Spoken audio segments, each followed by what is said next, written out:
அவர்கள் செயல்படும் நம்முடைய கழக தலைவர் மாண்புமிகு முத்துவேல் கருணாநிதி ஸ்டாலின் என்ற குரல் என்றுமே தமிழகத்தில் ஒலிக்கத்தான் செய்யும்.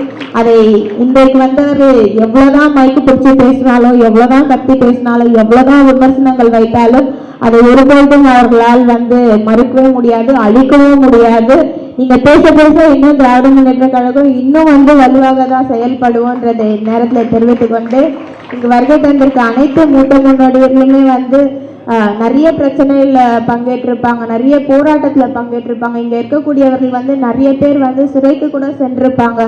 ஆனா அது எல்லாத்தையுமே தாண்டி இன்றைக்கும் இந்த காலகட்டத்திலையும் கொள்கைதான் முக்கியம். தமிழறிஞர் கலைஞர் அவரோடு இருந்தவர்கள் இங்க எவ்வளவு பேர் இருப்பாங்க. அவர்கள் அனைவருமே அங்கீகரிக்கும் விதமா இன்றைக்கு இந்த நிகழ்ச்சியை நம்ம மாவட்ட கழக செயலாளர் அண்ணன் அவர்கள் நடத்தி வருகிறார்கள்.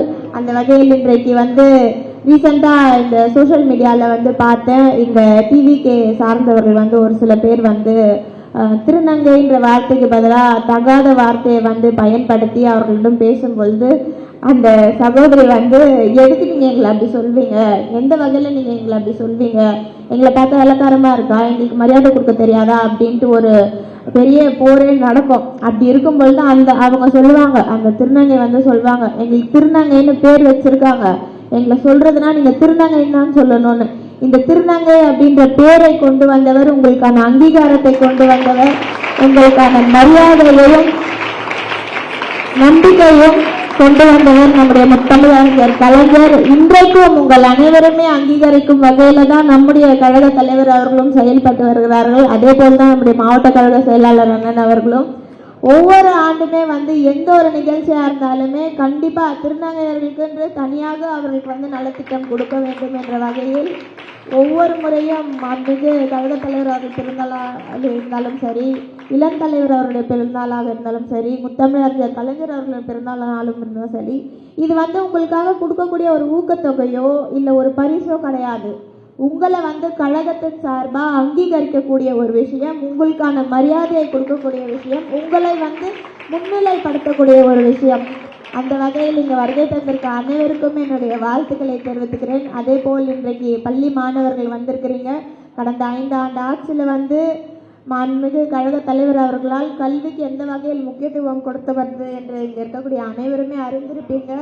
கல்வி ஒன்றே அழியாத சொத்து என்று கழக தலைவர் அவர்கள் ஒவ்வொரு மாணவர் கூட்டத்திலையும் பேசுவார்கள். இங்கு வருகை தந்திருக்கக்கூடிய மாணவர்களுக்கும் மீண்டும் கழக தலைவர் அவர்கள் சொன்னதை வலியுறுத்தி நல்லா படிங்கள் என்று கேட்டுக்கொண்டு, ஆட்சியில் இருந்தாலும் இல்லை என்றாலும் இந்த வகையில் கல்விக்காக எங்களுடைய உதவிகள் என்றுமே இருக்கும் என்ற வகையில் தான் இன்றைக்கு மாவட்ட கழக செயலாளர் இந்த ஏற்பாடை செய்திருக்கிறார்கள்.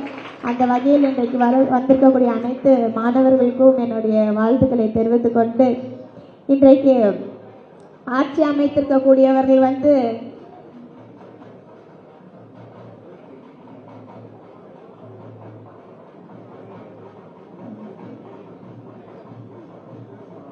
இன்றைக்கு ஆட்சி அமைத்திருக்கக்கூடியவர்கள் என்ன மாதிரி ஒரு அரசாங்கம் நடத்துகிறாங்க அப்படின்றது அவங்களுக்கே இன்னும் தெரியல. 6 மாதம் டைம் வேணும், 6 மாதம் டைம் வேணும் அப்படின்னு சொல்லிட்டு கேட்குறாங்க. இந்த 6 மாதம் டைம் எதுக்குன்னு தெரியல. இந்த 6 மாதம் டைம் வரைக்கும் நம்மலாம் வீட்டில் கரண்ட் இல்லாமல் இருக்கணுமா, இல்லை தண்ணி இல்லாமல் இருக்கணுமா?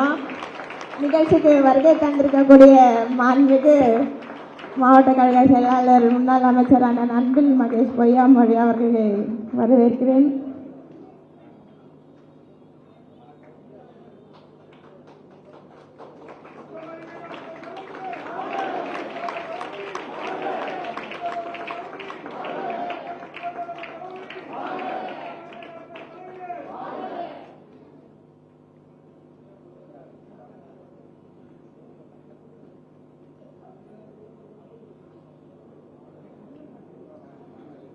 மீண்டும் ஒரு முறை இங்கு வருகை தந்திருக்க அனைவருக்கும் என்னுடைய வாழ்த்துக்களை தெரிவித்து வாய்ப்பளித்தமைக்காக நன்றி தெரிவித்துக்கிறேன். நன்றி.